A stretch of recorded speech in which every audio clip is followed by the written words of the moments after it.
In this video, you'll see several of my brand new animal smudge pots in action, as well as how to use them and some information on the herbs that I have available.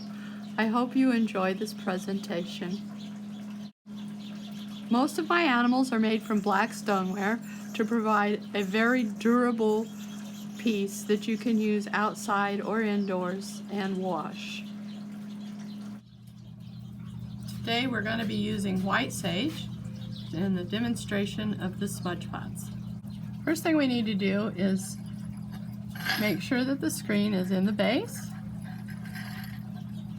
and then we're going to put a pinch of the herbs in the screen.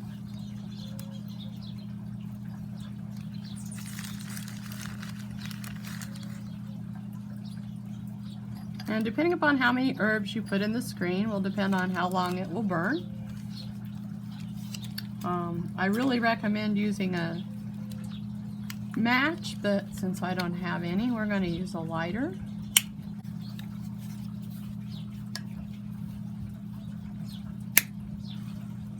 You want to try and light it from the bottom as much as possible. Get the herbs burning really good. Let them burn for a couple minutes and then blow them out and place the top on the smudge pot. As you can see, it draws air through and you get a nice smoking. I have a variety of herbs on my website that you can use in these pots, or you can purchase your herbs elsewhere or use herbs from your own garden. There are various benefits to the different herbs. Each of these pots comes with one packet of herbs that I have personally harvested at the peak of their freshness and potency, and you can have your choice of white sage, mint, rosemary, or chaparral. The benefits and properties of each of these herbs is listed on the website along with the pots. You can find them in the smudging section in the pottery shop on my website at choctawart.com.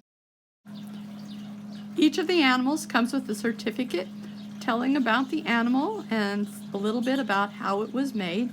It also tells you something about smudging and how to do that, and gives you more information about the history of smudging.